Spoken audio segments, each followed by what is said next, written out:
안녕하세요. 맥키네지의 투자클럽입니다. 셀트리온 이제 베그젤마가 연속으로 해가지고 뭐 일본, 미국 오늘 같은 경우는 이제 식약처 그 국내에서도 품목 허가를 획득했다는 소식이 나왔죠. 장중 투자 전략까지 한번 살펴보도록 하겠습니다.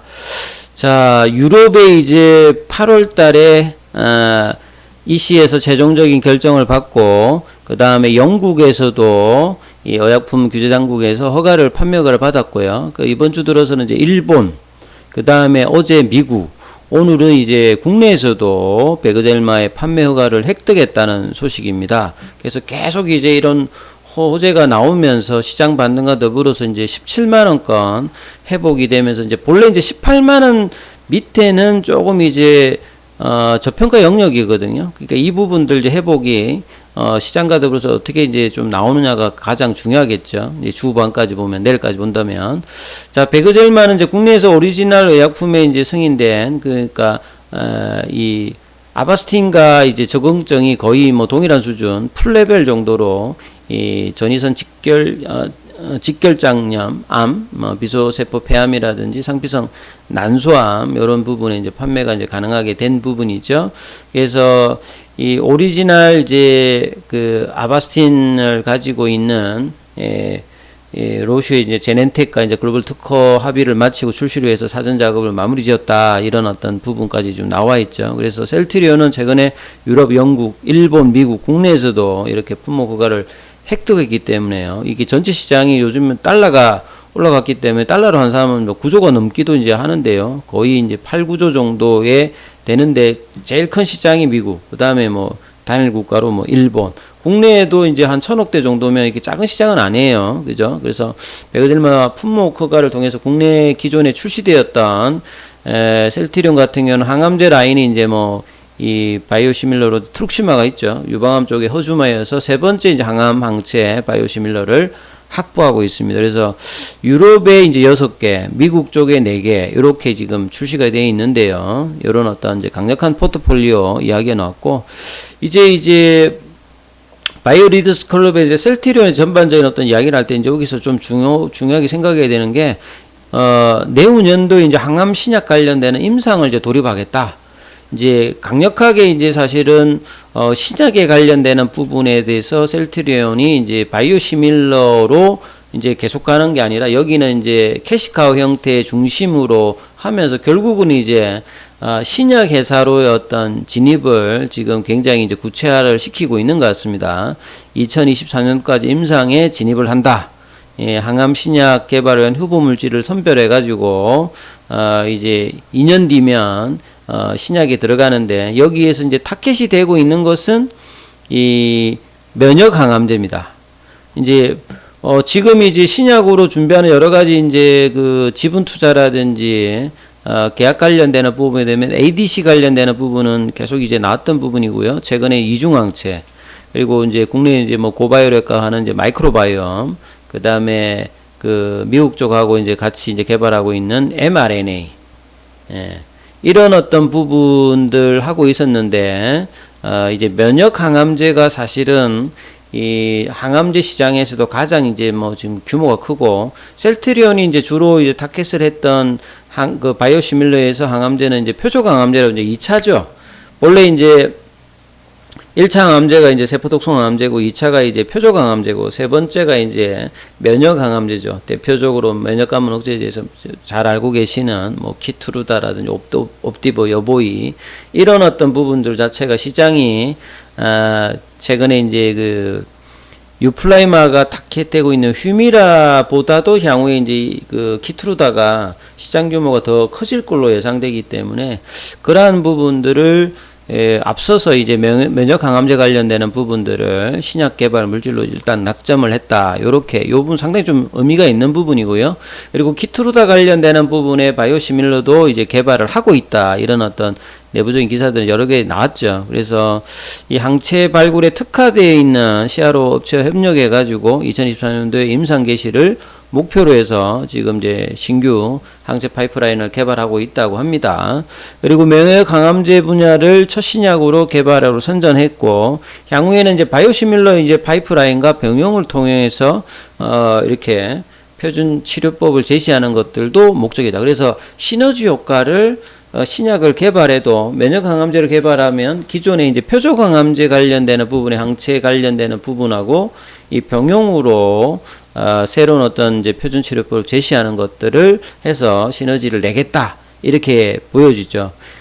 이제 R&D 투자는 이제 셀트리온이 국내에서 가장 큰 규모로 계속 하고 있습니다. 전체 매출액 대비해서 20%가 넘어가니까요. 이 작년에도 한 4,300억, 올해도 상반기에 1,783억 정도를 했던 정도로 이 R&D 관련되는 부분은 제약바이오에서는 필수죠. 보통 한 10년 정도 투자를 해야 기업이 성장하는데 셀트리온은 꾸준히 이제 이런 R&D 관련되는 비용을 투자를 하고 있기 때문에 이게 나중에는 다 이제 기업의 어떤 성장과 실적으로 들어오고 이게 다 경쟁력이라 이렇게 보시면 되겠죠. 그래서 바이오시밀러 영역을 넣어서 신약 개발 분야로 진출하는 것이 기업의 어떤 성장하는 부분이고 주가의 어떤 레벨업 되는 부분에서 상당히 뭐 일단 중요하다고 봐야 되겠죠. 그래서 기존에 이런 부분에서 ADC 쪽에서는 영국의 익수다에 그 미래셋과 더불어서 지금 2대 주주로 들어가 있는 부분들이 있고요. 그 다음에 최근에 이제 이중항체 쪽에서도 AB 프로 관련되는 부분에 계약 관련되는 부분에 이야기가 있었습니다. 자, 그리고 이제 바이오 옥석을 이걸 이제 쉽게 말하면 이제 뭐 오픈 이노베이션이기도 한데 바이오 벤처 투자 펀드가 미래셋하고 이제 같이 하는 것들이 한 1,200억 정도. 그 다음에 이제 아주 쪽하고 이제 같이 하는 게 한 500억 정도죠. 그래서 뭐 여러 이제 플랫폼, ADC, 이중항체, 면역항암제, mRNA, 초기 물질 개발, 미국의 이제 보스턴 쪽에도 이제 바이오 쪽 이제 단지들이 있으니까 이런 부분을 이제 투자를 해서 오픈 이노베이션을 해서 이제는 직접적인 어떤 투자까지 더해서 안정적인 어떤 신약 후보 물질을 발굴하는 어떤 전략으로 나아가면서 다음 단계의 어떤 셀트리온의 컨텐츠 챔퍼를 준비하고 있는데요. 이제 장기적인 어떤 투자자분들은 이런 부분들을 계속 좀 봐야 되겠죠. 그래서 바이오시밀러 회사의 어떤 한계를 극복하면서 캐시카우의 흐름을 가지고 이제 신약 회사로의 어떤 도전들이 장기적으로는 셀트리온의 다음 단계 어떤 주가 수준에서는 반영될 가능성이 좀 있다라고 이제 봐야 될 것 같습니다. 그래서 이제 뭐 또 다른 기사는 뭐 이런 기사가 또 아침에 나왔어요. 그래서 램시마에서 베그젤마까지 2013년도에 이제 램시마를 내놓았고, 미국에는 2016년도, 그리고 2017년, 18년도에 이제 트룩시마, 호주마까지 내놓았는데, 이번에 이제 베그젤마까지 또 이제 나왔으니까 몇 년 만에 이제 바이오시밀러 형태로는, 또 이제 이 부분들이 좀 나왔다라고 봐야 될 것 같고요.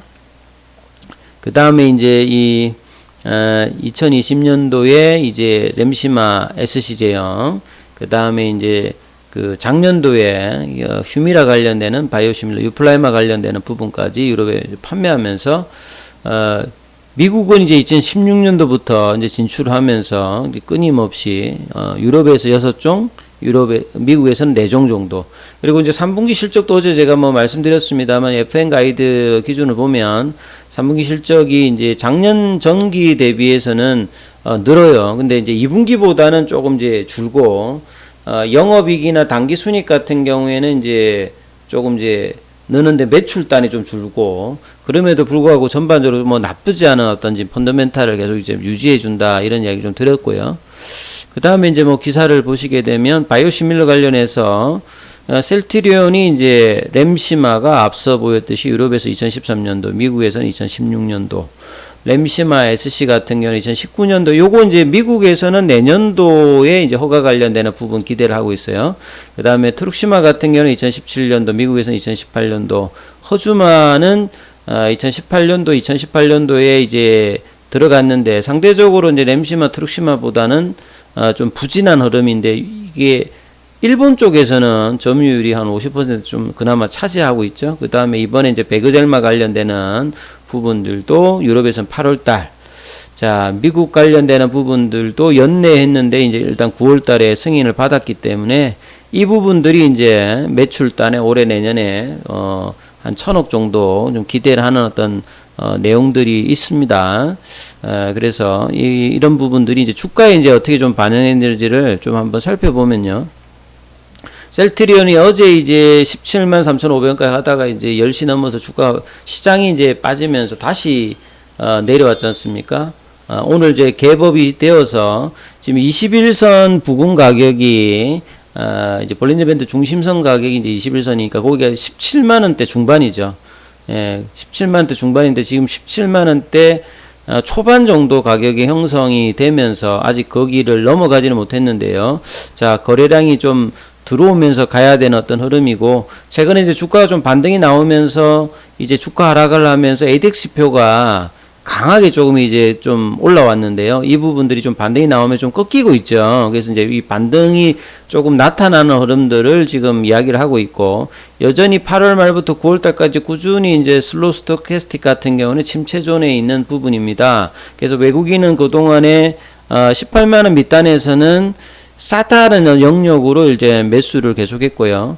예, 장중에는 지금 프로그램 쪽은 일단 조금 매도입니다만, 지금 뭐 최근에 이제 18만원 밑단에서는 기관이나 외국인들 같은 경우도 시장 영향에서도 매수를 꾸준히 해왔던 어떤 부분들이 있습니다. 그래서 이 부분들이 이제 분봉상에서는 갭도서 지금 17만 3천원대가 지금 아침에 윗거리거든요. 그러니까 한 17만 5천원, 17만 6천원대가 넘어가야 일단 20일 이평선에 넘어가면서 추세의 어떤 반전을 좀 시도하는 흐름입니다. 그래서 굉장히 천천히 지금 내려갔고, 도는 것도 굉장히 좀 천천히 돌려고 하는 어떤 흐름들을 보여주죠. 시장에 대해서 이제 이 21만 5천에서 16만원대 뭐 중반까지 갔으면 20% 넘게 좀 빠졌던 부분이니까, 다시 이제 이 볼린저 밴드 상단 중심선 가격이 이제 18만원, 19만원, 이런 부분들을 일단은 가고 이제 바닥 형성을 하면서 이제 천천히 도느냐, 그 다음에 이제 거래량이 들어오면서 다시 좀 회복하느냐, 이런 흐름으로 주가가 진행될 가능성이 높고요. 장기적으로는 앞서 말씀드렸습니다만 이 2019년도에 이제 한 6개월 정도 회복하고 난 다음에 레키론 올라갔는데, 지금은 보시면 한 6개월 정도 회복하고 8월 달에 21만 5천원까지 올라갔다가 다시 내려왔거든요. 일종의 이제 이때는 바닥을 형성하고 그냥 쌍바닥을 하고 그 다음에 추세로 그냥 쭉 갔는데요. 이번에는 이제 이렇게 이제 반등을 하고 난 다음에 다시 내려오니까 좀 다중바닥의 형태를 떼면서 추세를 형성할 가능성이 좀 높아 보인다. 이런 어떤 차원의 흐름들을 인식하시면 투자 대응 장기적인 부분들도 생각하셔야 될 것 같습니다. 여기까지 하겠습니다.